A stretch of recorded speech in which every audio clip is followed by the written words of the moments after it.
আজকের দিনে বাংলাদেশের একটা ইতিহাস তোলপাড় করা ঘটনা ঘটে গেল এবং সে বিষয়টি বলার জন্যই মূলত আপনাদের সঙ্গে আজকে এই লাইভে এসেছি। আপনারা জানেন যে জামাতের একজন শীর্ষস্থানীয় নেতা জনাব এটিএম আজাহার আজকের এই দিনে তিনি জেলখানা থেকে মুক্তি পেয়েছেন, মূলত ফাঁসির মঞ্চ থেকে অলৌকিকভাবে বেঁচে এসেছেন। গতকাল হাইকোর্ট থেকে যে খালাসের রায় এসেছে,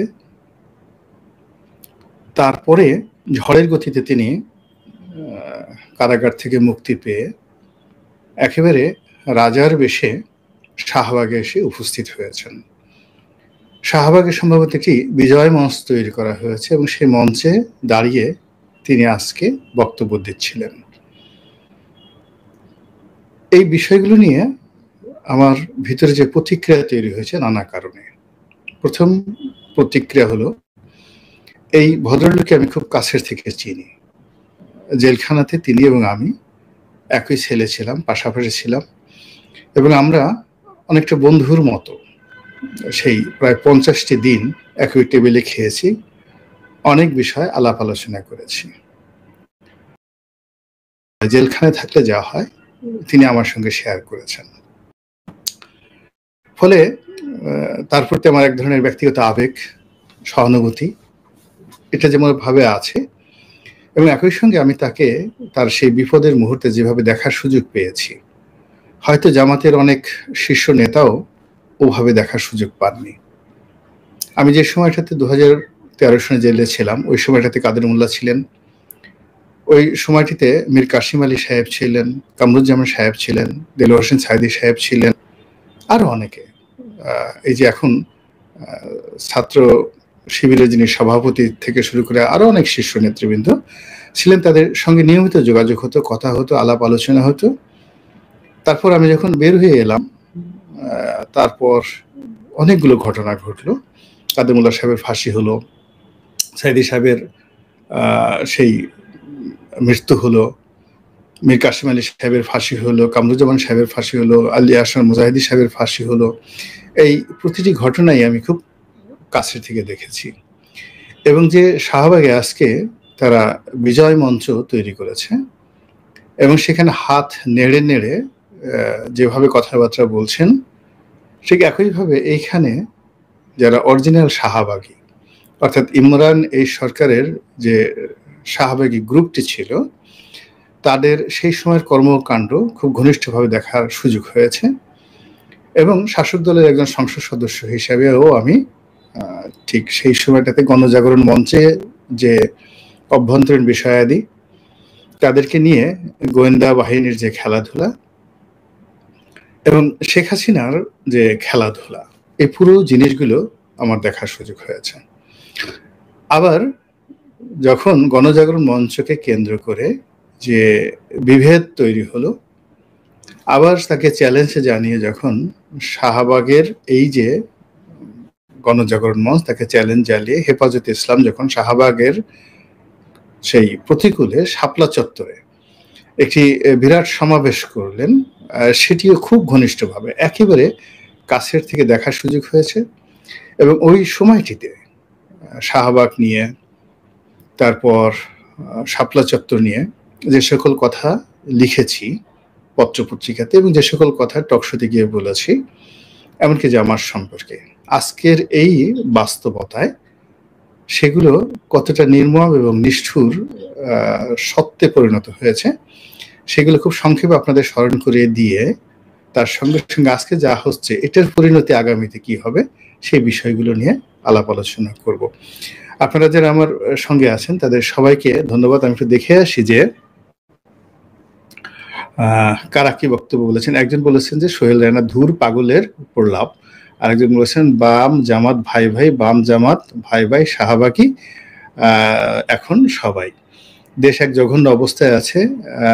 মাহফুজুর রহমান, দেশের সব স্বাধীনতা বিরোধীরা ঐক্যবদ্ধ, আর এই স্বাধীনতার পক্ষের মানুষ বাসায় ঘুমিয়ে ঘুমিয়ে দেখছে কি হচ্ছে দেশে। একমাত্র সেনাবাহিনী, সেনাপ্রধানের পরিশ্রমের স্বাধীনতা টিকে আছে। ভাই সেনাপ্রধান আর বিএনপিতে ডিসেম্বরে নির্বাচনের জন্য সবাই যে কম বেশি ডিসেম্বর নির্বাচন চাইছে আমাদের, মনে হচ্ছে। আপনি বলেন স্যার, আপনি কেমন আছেন? এক ভাই বলেছেন, শেখ হাসিনা সরকার বারবার দরকার, আমি মন দিয়ে শুনছি, দেশের কি অবস্থা, ধন্যবাদ। আসলে সেই আমি পাগল না হতাম, যদি পাগল না হতাম তাহলে 2014 সনে আমার মন্ত্রী হওয়ার সুযোগ ছিল। আমার যারা কর্মী ছিলেন তারা 2011-12 সনে মন্ত্রী হয়েছেন, আমিও মন্ত্রী হতে পারতাম। পাগল না হয়ে আমি কেন আওয়ামী লীগ ছেড়ে বিএনপিতে আসতে যাব? আবার সেই পাগল না হলে যে জামাতের সঙ্গে, বিএনপির সঙ্গে, ডক্টর মোহাম্মদ ইউনূসের সঙ্গে আমার যে সম্পর্ক, ব্যক্তিগত সম্পর্ক, এই সম্পর্ক এখন যারা উপদেষ্টা মণ্ডলীতে আছেন তাদের কারোরই ছিল না, এখনো নেই। কিন্তু তারপরেও সমস্ত চক্ষু লজ্জা বাদ দিয়ে যে সত্যের পক্ষে কথা বলছি, এ পাগল না হলে এই কাজগুলো করে?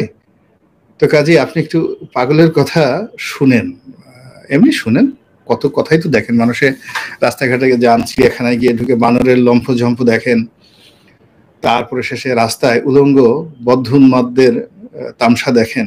তো সেখানে প্যান্ট শার্ট পরা একজন মানুষের বক্তব্য দেখেন না, একটু শুনে কি বলে। যেটা বলছিলাম এখন, সম্মানিত দর্শক, সেটি হলো এই যে এটিএম আজহার সাহেব, ভদ্রলোক আমার কাছে মনে হয়েছে যে বিনয়ী, ভদ্র, এবং তিনি তার দুঃখের কথাগুলো আমাকে বলছিলেন সেই জেলখানাতে বসে, কিভাবে ডিবি অফিসে তাকে মারা হয়েছে এবং তার পায়ের হাঁটু ভেঙে দেওয়া হয়েছে। এবং 1971 সনে তার বয়স কত ছিল, এবং তিনি যে সকল অভিযুক্ত হয়েছেন সেই সকল অভিযোগের সঙ্গে তার যে ন্যূনতম সংযোগ নেই, কেবলমাত্র পলিটিক্যাল বা রাজনৈতিক যে জিঘাংসা, সেই জিঘাংসা চরিতার্থ করার জন্য এই কাজগুলো করা হচ্ছে, সেই কথাগুলো তিনি খোলামেলাই আমাকে বলেছিলেন। তো সেটার যারা সত্য এবং মিথ্যা সেইটা বড় ব্যাপার না, বিষয়টা হলো আল্লাহ রাব্বুল আলামিন এটা জানেন। জামাতের প্রায় সব নেতাই কার্যত ভদ্র, ভীষণ রকম পলিশ, কিন্তু 1971 সনে তাদের যে ভূমিকা, এই ভূমিকার সঙ্গে তাদের যে বর্তমান আচার আচরণ, ব্যবহার, দাড়ি, টুপি, চেহারা ছোট, এগুলো দেখে আসলে মেলানো যাবে না।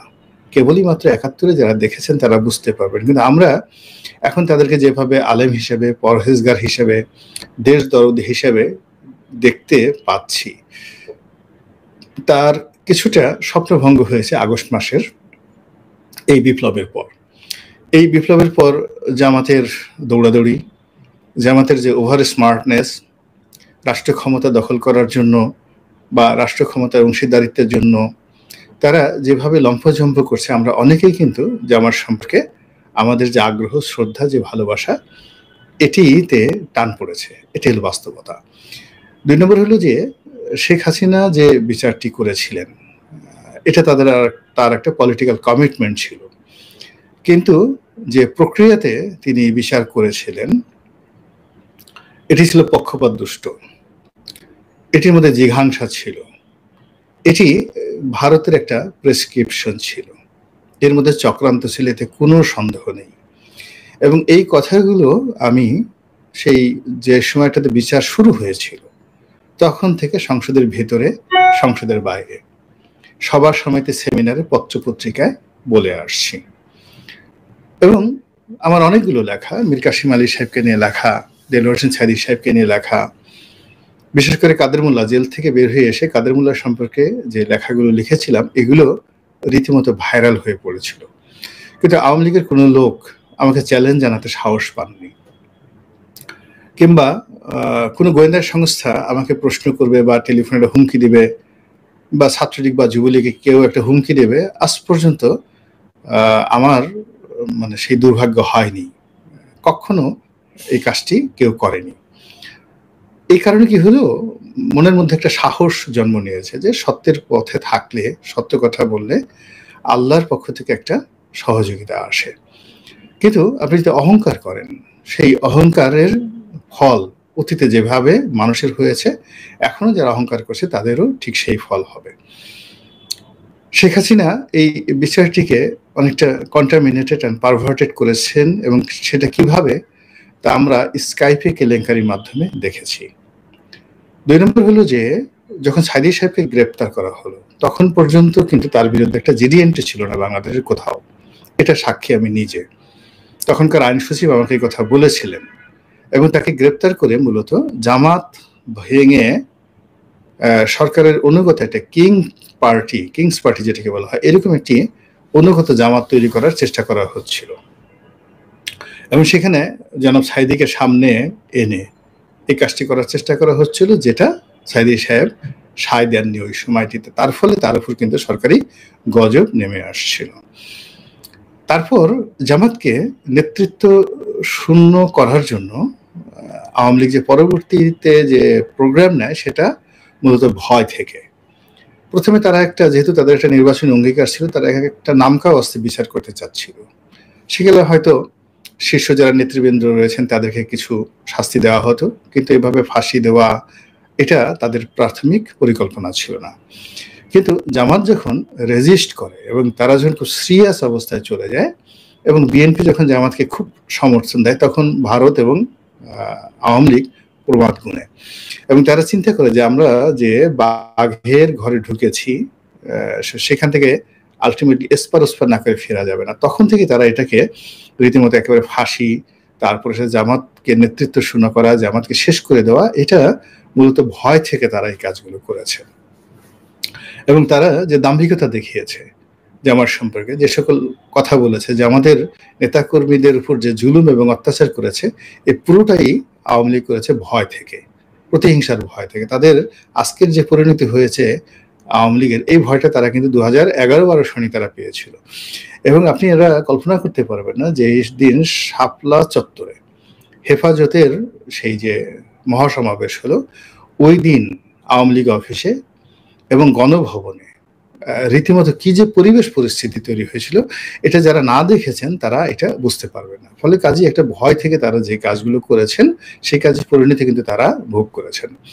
আপনারা জানেন যে সিরাজ শিকদারকে হত্যা করার পরে সংসদে দাঁড়িয়ে বঙ্গবন্ধু বলেছিলেন, কোথায় সিরাজ শিকদার, কিংবা লাল ঘোড়া দাবড়ায় দিয়েছি। এগুলোর যে পরিণতি, সেই পরিণতি কিন্তু তাদেরকে ভোগ করতে হয়েছে। আবার জামাতের নেতাদেরকে খিস্তি খিউর করে, বেগম খালেদা জিয়াকে ছোট করে, তারপর তারেক রহমান সাহেবকে তুচ্ছ-তাচ্ছিল্য করে, শেখ হাসিনার যে সকল বক্তব্য এখন ইন্টারনেটে ঘুরে বেড়াচ্ছে, তো সেগুলো দেখার পরে আসলে আপনার কি মনে হচ্ছে যে আল্লাহ রাব্বুল আলামিন এই জমিনে যারা অহংকার করেন তাদেরকে কি প্রতিদান দান করেন? আজকে এই যে জামাতের যে পরিণতিটা হয়েছে, আপনার কি মনে হয় যে শুধু কেবলই মাত্র আওয়ামী লীগ 100% ম্যানিপুলেট করে এই কাজগুলো করেছে? জামাতের যারা নেতৃত্ব, শীর্ষ নেতৃত্ব, তাদের কি 1971 সালে কোনো দায় ছিল না? এদেশের যে রাজাকার, আলবদর, শামস, এই বাহিনীর যে সকল কুকর্ম বা অন্যায়, অবিচার, অনাচার, খুন, ধর্ষণ, রাহাজানি, চাঁদাবাজি, লুটপাট, প্রায় 9 মাস সারা বাংলাদেশকে যে তছনছ করে দেওয়া হয়েছে, পাকিস্তানি আর্মিরা তো খুব অল্প করেছে। যদি 71 সনের যে মানবতা বিরোধী অপরাধ ধরেন, সেটা পাকিস্তানি বাহিনী যদি 10% করে থাকে, তাহলে তার একটা বিরাট অংশ কিন্তু তাদের সহযোগী রাজাকার, আলবদর, শামস, এমনকি শান্তি বাহিনীর কমিটি, তারা কিন্তু এই কাজগুলো করেছে। এখন এই বাস্তবতাকে সামনে নিয়ে আওয়ামী লীগ বিচার করতে চেয়েছে, সেটা ঠিক আছে, কিন্তু এই কাজ যারা করেনি তাদেরকেও আওয়ামী লীগ ফাঁসানোর চেষ্টা করেছে। ফলে কি হলো, জামাতের যারা প্রকৃত অপরাধী, তারা যেভাবে যাকে বলা হয় ভয় পেয়েছেন, তার সঙ্গে সঙ্গে যারা অপরাধ করেনি তারা মজলুম হয়ে গেছেন। তো মজলুমরা কেঁদেছেন, গত 15 বছর ধরে কেঁদেছেন। এই কান্নাকাটির ফলে আল্লাহ আজকের এই দিনে তাদেরকে একটা সুযোগ করে দিয়েছেন। 5ই আগস্টের পরে তাদেরকে আল্লাহ রাব্বুল আলামিন একটা সুযোগ করে দিয়েছেন। এখন এই যে তাদেরকে যে একটা সুযোগ করে দিয়েছেন আল্লাহ রাব্বুল আলামিন, সেই সুযোগটি আমার কাছে মনে হচ্ছে যে আজকের এই শাহবাগের যে মঞ্চ, সেই মঞ্চের মাধ্যমে আল্লাহর দেয়া যে নিয়ামত, আল্লাহর দেয়া তাদের প্রতি যে রহমত এবং বরকত, এটিকে তারা যথাযথ সম্মান জানাতে পারেনি। এর কারণ হলো আজকের এই